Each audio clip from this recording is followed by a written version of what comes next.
J'espère que tout le monde se porte bien. Et en tant que général, j'ai décidé de prendre la parole. J'ai décidé, malgré le jeûne dans lequel je suis, aujourd'hui nous sommes au 8e jour, de mettre une pause pour parler de cette affaire d'Alexandra. Parce que j'ai l'impression qu'on ne sait pas de quoi on parle. Et j'ai l'impression qu'on veut se cacher une vérité. Alexandra est une jeune étudiante congolaise qui a disparu.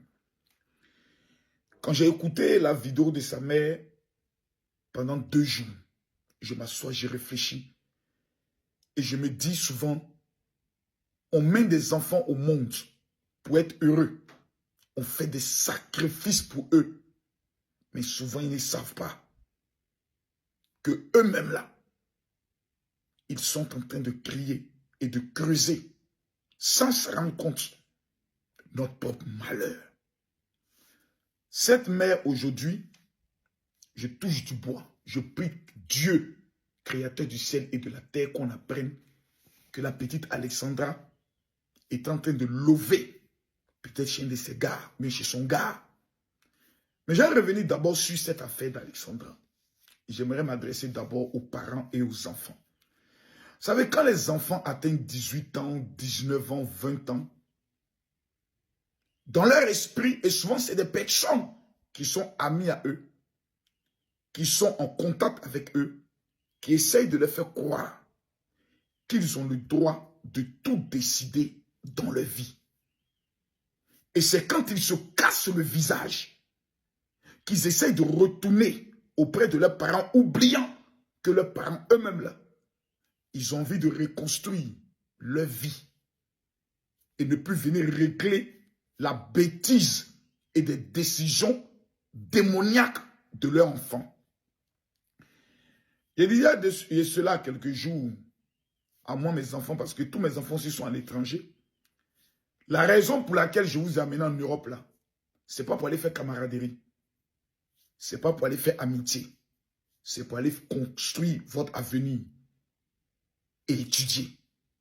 Parce que ce que vous êtes en train d'apprendre aujourd'hui, là, comme étude, là, c'est pas pour votre papa. Hein. Non, moi, il peut mourir demain. Ce sont vos enfants qui vont subir les conséquences de votre réussite ou les conséquences de votre échec. Et les personnes qui sont vos amis, les tatas et les tantis qui parlent dans votre inbox, quand le malheur va frapper dans vos vies, ils ne seront même pas là pour dire Yako. Moi, ma femme, qui est ici, là, dans ma chambre, là, elle s'appelle Tatiana. Quand j'arrive en France, elle avait Nounou. Elle avait des filles.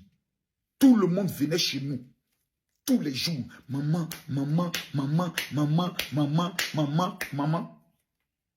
C'est au décès de ma femme que moi j'ai appris que ma femme faisait des affaires avec certaines de mes filles spirituelles dont moi je n'étais pas informé. C'est-à-dire tous les gens sont dans le inbox de ma femme. Maman, il faut faire attention à telle fille. Il paraît qu'elle est femme de papa. Maman, voici telle affaire qu'on peut faire. Mais il ne faut pas dire à papa. Et autres. Ma femme est décédée suite à une opération. Toutes les femmes qui disaient en Belgique, en Italie, au Canada, aux États-Unis, en France, même en Afrique, qui disaient, maman, nous on t'aime là.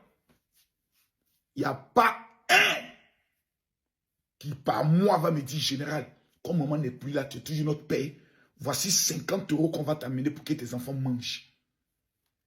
Je suis couché, je me lève souvent à 4 h du matin. Il faut bourrir dans mon esprit, il faut griller, il faut réfléchir à tout le système. Comment payer l'école de tes enfants. École souvent qui revient qu'à 12 000 €. Il faut réfléchir, mettre en place un système, comment payer leur maison. Parce qu'elles sont étudiantes. Au moins dépenser 1600 € dans le loyer, nourriture et autres. Et puis c'est autres personnes qui ne dépensent pas là, qui sont dans l'inbox de toi, tes enfants. Et souvent des personnes que tu ne connais pas. C'est eux, toi, tes enfants parlent. C'est eux qui donnent conseil. C'est eux qui veulent parler à tes enfants de comment réussir. Tandis que c'est toi, le père ou la mère, qui est couché en Afrique, là, tu amènes ton argent, ton enfant, et c'est un étranger qui ne sera même pas présent le jour de son funérail, qui lui donne des conseils. Quand j'écoute l'histoire d'Alexandra, je suis révolté à tous les niveaux. Ce colocataire-là, sa maman n'était même pas informée qu'il est venu vivre dans la maison, où il était voisin, où il était dans la maison, où il était copain de sa fille. Sa maman n'est pas informée. Pourquoi nos enfants sont aussi méchants pour nous cacher des choses de leur vie? Et c'est quand maintenant il y a un malheur que nous maintenant on pleure. Nos enfants sont souvent méchants. Nos enfants qu'on met au monde, ils sont souvent nos propres sorciers, ils sont méchants. Nous on souffre, on pleure, on se prie de tout pour eux. Mais en réalité, tout là, eux ils pensent qu'ils connaissent mieux la vie que nous, qui souffrons pour eux. Il a dit à mes enfants le jour où je vous dis, vous n'obéissez pas, vous n'appliquez pas, vous n'entrez pas dans le cadre de ma vision, c'est que vous vous prenez en charge de l'alpha à l'oméga à 100%. Je me désengage de toute responsabilité. Vous assumez les conséquences de votre choix jusqu'au bout. Parce que moi, quand il m'a reçu il y a 45 ans, j'ai envie d'avoir encore 4 ou 5 enfants dans moi, ma vie. Parce que ma vie ne sera pas limitée à toujours rester là. Je suis là, je bloque. Je me consacre actuellement à l'avenir de mes enfants. Je mets chacun à l'aise. J'ai financé le projet de ma fille Kimi. J'ai mis ma fille métier à l'école malgré tout ce que les gens pouvaient faire. Ma fille Paris aujourd'hui, ça fait 3 ans. Elle est en première. L'année prochaine, elle passe sur le bac. H qui était très difficile à l'école. Aujourd'hui, dans le 4e, je positionne mes enfants. Vous arrivez à un moment donné de votre vie. Vous me dites, papa, moi, je peux aller à l'école. Moi, j'ai fait ceci. Je te pose la question. Est-ce que tu as bien réfléchi? Quand tu me dis oui, je te bénis. Bonne chance. Parce que la décision que tu as prise, ce n'est pas pour moi. Hein. C'est pour tes enfants que tu auras. Ce jour-là, moi, je suis désengagé. Ton loyer, ta nourriture, ta santé, c'est à ta charge. Tu t'es cassé la tête. Toi seul, décision que tu as prise, tu as te relevé. C'est ton expérience. Hein? Il n'y a plus papa, il n'y a plus moi. C'est là même les lions. Quand un lionceau devient lion, sa maman le mord pour le chasser de la maison. Moi, j'ai quitté chez mon père quand j'avais 20 ans. J'ai connu ma souffrance. Il n'y a pas quelqu'un qui m'a aidé.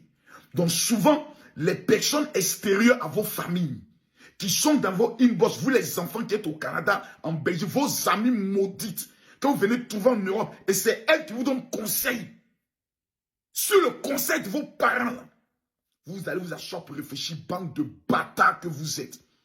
On va revenir maintenant sur le dossier Alexandra. D'abord, les Africains sont maudits. Les Africains, c'est un peuple maudit. L'Afrique est un continent maudit. C'est-à-dire on est maudit et puis on est dedans. Si c'était une blanche qui avait disparu et qu'on avait lancé un appel, et mon cœur me fait mal. Mon cœur me fait mal. Mon cœur me fait mal. On avait lancé un appel pour dire, bon, la fille a disparu dans cette forêt. On a besoin... Oh non, arrêtez.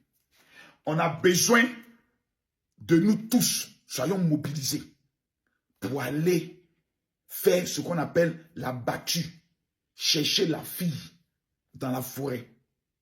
On allait trouver minimum 2000 blancs dans le froid qui allaient prendre les bois. Alexandra, Alexandra. On lance un appel. On va à l'université Trois-Rivières, il y a des bâtards de Congolais, des bâtards d'Ivoiriens, des bâtards de Guinéens, des bâtards de Togolais, des bâtards de Béninois, des bâtards de Camerounais. Ils ont les écouteurs dans les oreilles. Une de leurs sœurs africaines a disparu. Les bandes de chientons, des enfoirés, des enfants maudits de leur mère, que Dieu vous maudisse et que vous échouez dans votre vie. Tous les Africains qui sont à Trois-Rivières, tous les Africains qui sont à Montréal, tous les Africains qui vivent aux alentours de où l'enfant a disparu, si vous ne vous levez pas, vous ne vous mobilisez pas comme un seul homme, que ce qui arrive à cet enfant arrive à vos enfants parce que vous êtes des maudits. On dit une Africaine a disparu. Elle a 21 ans. Et j'allais sur le TikTok de la fille. Si c'était les filles qui faisaient les trucs bizarres, les positions bizarres, les vidéos bien, la fille là, elle-même, c'est une maudite. Elle est allée dans la forêt, dans le parc là, pour aller chercher garçon, pour aller se prostituer. On regarde, elle n'a ni l'apparence d'une Djamdjou, d'une Boclé. Tu sens que c'est une fille qui aime la vie, qui aime la joie, qui aime... C'est-à-dire une fille qui veut simplement vivre. Elle disparaît. Et les Africains ne sont pas mobilisés pour aller devant d'abord le commissariat, le poste de police. Ah non, tu sais ici, les Blancs, hé, mère con des Blancs. J'ai dit, mère con des Blancs. Ce sont des humains. Et la loi là, n'est pas faite pour des chiens, mais pour des humains. Mais tant que vous allez rester dans vos préjugés, non, ici, il n'y a pas d'ici qui vaille. Si vous n'utilisez pas cette opportunité pour vous mobiliser, comme le temps de l'esclavage est fini, vous devez leur démontrer ça. On fait une battue. Les Congolais, si on dit tout si c'était Fanny Poupa qui arrivait, ou Kofi Olomide, ou comme il s'appelle encore, Dadju. Vous allez voir tous ces bâtards de Congolais qui sont au Canada aller porter les habits, les maltos de merde pour se mobiliser pour aller à des concerts de merde, oubliant qu'il y a des personnes qui sont en train de mourir dans leur pays à Goma. On dit une petite Congolaise. On regarde les personnes qui vont faire la battue, ils ne sont même pas 200. Même pas 200 personnes. C'est-à-dire, je regarde, je rêve, je dis, je ne crois pas. L'Africain maudit, il n'y a pas plus sorcier que l'Africain. La petite, elle a disparu. Le copain, on dit le whitey, le blanc, qui a pris la fille pour aller la déposer. On dit, Satan dit que elle, finalement, c'est son copain. Un copain dont ta femme a disparu depuis 48 heures. Lui, il ne s'intéresse pas. Il n'appelle pas la police. Quand la maman l'appelle, c'est là, il dit après, non, on va te passer la police. La police dit que son téléphone a cessé d'émettre à partir de 15 heures. On vous demande de nous donner la photo du blanc là. Il y a des maudits. Non, ma fille était sa camarade, je suis sa tante. Quand ils sont allés là-bas, ils ont fait photo, mais on a peur de donner la photo. C'est-à-dire que quelqu'un a disparu.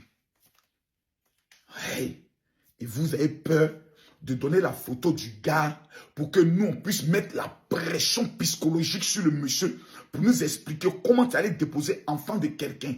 48 heures, tu ne la vois pas et toi, tu n'appelles pas la police. Il faut que ce monsieur vienne nous expliquer. Ou bien parce que c'est un blanc. Vous ne pouvez pas mettre sa photo parce que c'est un blanc. Vous resterez toujours les esclaves et les négrés. C'est-à-dire les négros, les nègres de service. C'est ça votre problème. J'aimerais m'adresser à tous les Africains. J'apprends qu'aujourd'hui, il y aura encore une sortie. Je ne suis pas au Canada. Mais je me mets à genoux devant Dieu. Et je lève mes deux mains vers le ciel. Je vous demande pardon. Si cette vidéo de l'un des influenceurs les plus connus sur le continent africain peut être partagée, partagez-la. On ne peut pas accepter qu'un enfant disparaisse. Je touche du bois, je prie Dieu qu'on retrouve la fille dans un état, même si c'est difficile, mais en vie. Parce que je ne veux même pas prononcer l'autre mot parce que la parole crie. Je demande à Dieu, créateur du ciel et de la terre, de se souvenir des cris de cette mère qui a peut-être mis toutes ses économies en jeu pour que sa fille revienne peut-être médecin, peut-être avocate, pour donner un sens à sa vie et un sens à sa famille. Vous ne connaissez pas la vie des enfants. Vous qui êtes aujourd'hui au Canada, vous qui êtes aujourd'hui en France, vous qui êtes aux États-Unis, vous ne savez pas que vos parents peuvent mourir demain par AVC, par un accident. Et c'est vous, au lieu de vous concentrer sur vos études, c'est les make-up, c'est les petites sorties, les petites soirées en filles, les soirées pyjama. C'est ça qui vous intéresse. Vous allez mal finir. Vous allez très mal finir. Que cette histoire d'Alexandra soit une leçon de prise de conscience de tous ces élèves étudiants qui sont allés à l'étranger sur l'économie de leurs parents et qui pensent qu'ils sont allés faire les amitiés, les camaraderies, les colocations. On ne sait pas vivre avec qui. On ne sait pas qui vous prenez pour amener. Souvent, il y a des enfants, tu payes leur école, tu payes leur maison. Et puis, ils vont héberger garçons. Et ces garçons, ils hébergent. L'argent que tu envoies là, ils prennent ça pour entretenir garçons. C'est le jour où on apprend que ta fille peut-être est enceinte.